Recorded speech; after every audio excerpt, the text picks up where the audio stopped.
Rising from the Pacific in 1954, Godzilla is the unmatched king of the monsters. Reigning supreme for the past 69 years, he has well over 30 movies under his belt. Much like the universal monsters of the 30s, 40s, and 50s, Godzilla has transcended horror and science fiction tropes, instead become a pop culture icon, and with that comes tons of toys, merchandise, and even crossovers with the kaiju known as Charles Barkley. While Japan has thousands of toys created by Popey, Bullmark, and most recently Bandai, most Western audiences are going to be familiar with Mattel's Shogun Warriors figure, a 19-inch tall toy that became one of the pinnacles of 70s action figures.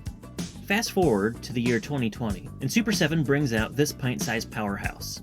Originally released as a San Diego Comic-Con exclusive, this reaction Godzilla is a faithful recreation of the 1970s classic. Measuring around 3 3/4 inches tall, this action figure is meant to evoke the classic charm of 5 POA figures, such as this classic Kenner Stormtrooper we have hanging out here. The figure does a great job of capturing the charm and detail of the original 19-inch tall Shogun Warrior. Cast in avocado green plastic with a matching texture, he has small pops of yellow and red to bring out the details. This includes the very short dorsal fins and sausagey tail. The main feature of this toy is the large red button on his neck, which releases his fiery tongue. While Super7 does a great job of incorporating this iconic gimmick, what's sorely missing is the launching fist. A classic gimmick of all jumbo machineders, it's instead replaced by this swivel here.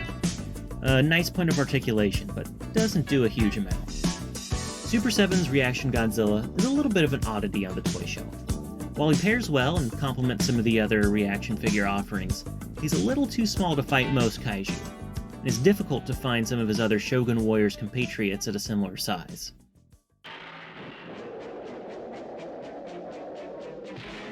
In the grand scheme of things, Godzilla's job is really only two things: to fight other monsters and wreck up the place.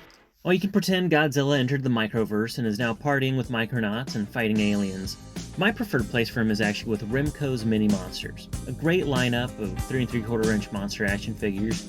You can recreate some famous Monsters of Filmland style lineups. But if you're super ambitious and have a lot of disposable income, you can go to Japan and find some 3 3/4 inch kaiju that he can party with.